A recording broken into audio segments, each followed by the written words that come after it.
terbesar saya selama ini adalah selalu membayang-bayangkan hidup ini.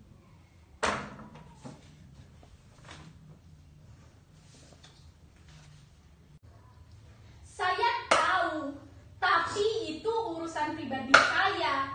Memang sering kau ngomong, bahkan terlalu sering. Hidup itu bukan untuk diimpi-impikan.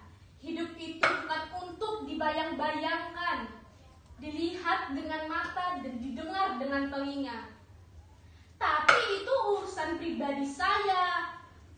Kau dengar, Congek? Siapapun tidak berhak untuk menghalangi saya membayang-bayangkan sesuatu. Juga kau pun tak berhak untuk menghalangi saya mengenangkan atau membayangkan bekas pacar-pacar saya.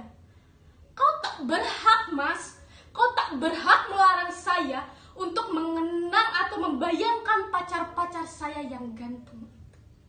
Kau tak berhak, itu hak saya. Nasib ya nasib.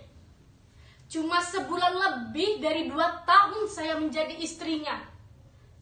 Pernah makan agak lumayan. Bahkan tidak sampai 1 bulan. Cuma 23 hari saja. Itulah bulan pertama saya seranjang dengan laki-laki itu.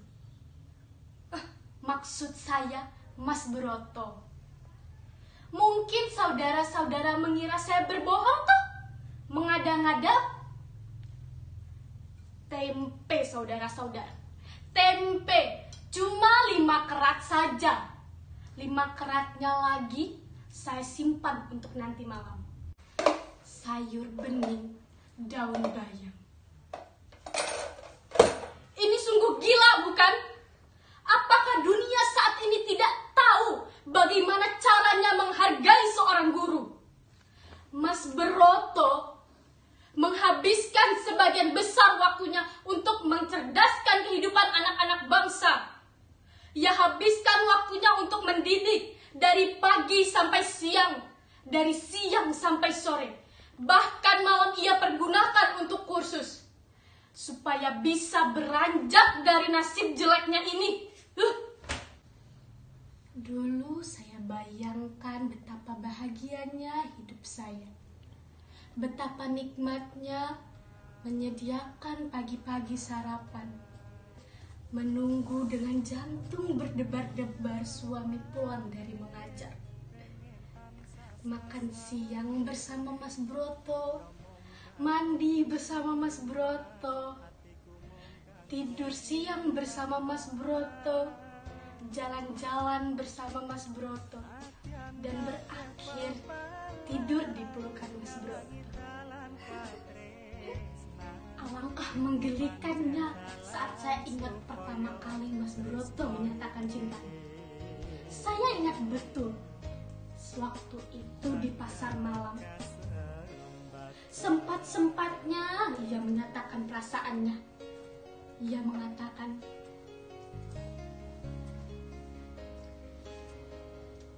"Jeng, itu pertama karena ia terlalu banyak menelan ludah. Tampak sekali nafsu."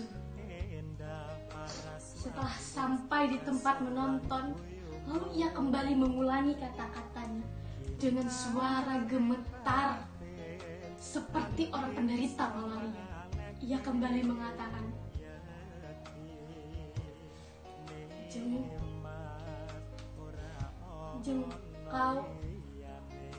kau sangat manis." Urat di leher saya rasanya tidak normal lagi. Lalu saya goda dia. "Apa iya, Mas?" Dia kembali gemetar, bahkan tampak lebih gemetar.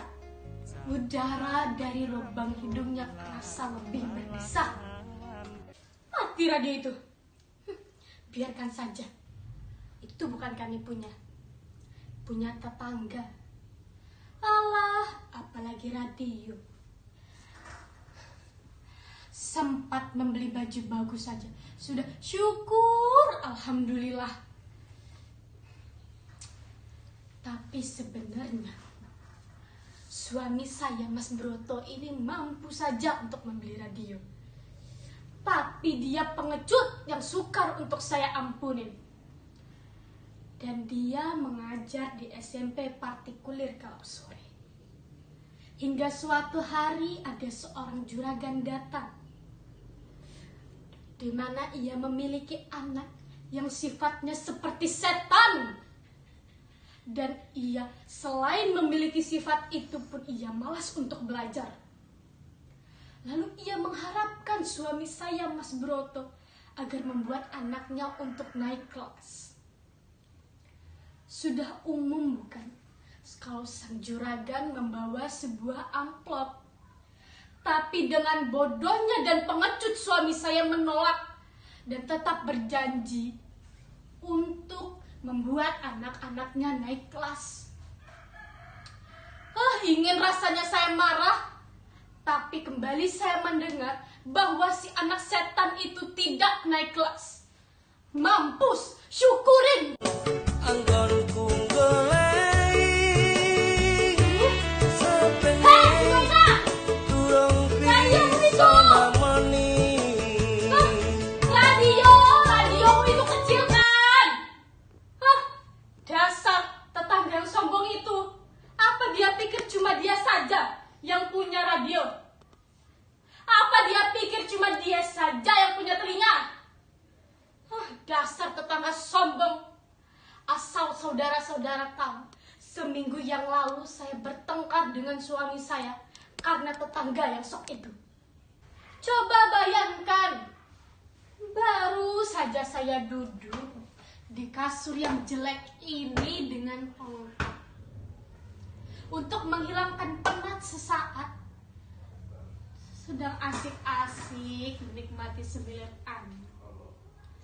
Lalu sang tetangga pun menghidupkan radionya dengan keras. Apa saya tidak marah? Saya pun tidak dapat menahan diri dan lompat dan pergi ke halamannya.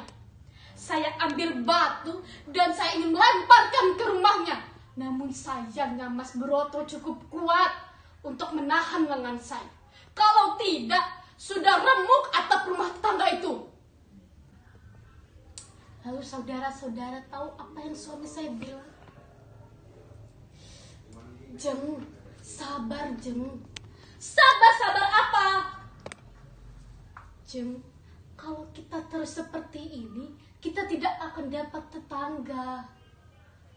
Emang kau pikir tetangga memberi kita makan apa? Saya marah. Persetan dengan tetangga. Tidak peduli dia siapa. Tidak peduli tetangga. Tidak peduli dia jenderal. Dengan begitu marah saya bahkan sampai berteriak. Apa kamu tidak tahu bagaimana dia menghina kita dengan radionya itu?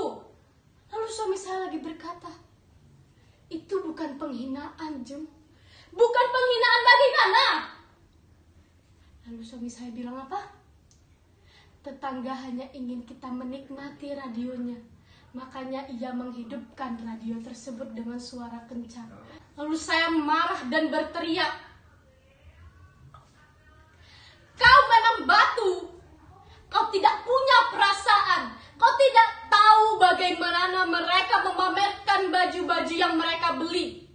Bagaimana mereka memamerkan emas-emas mereka.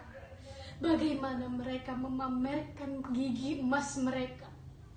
Kau tidak tahu bagaimana mereka memamerkan segalanya dan duduk di jendela. Kau tidak tahu. Bahkan saya sampai menangis. Saya menangis melihat itu.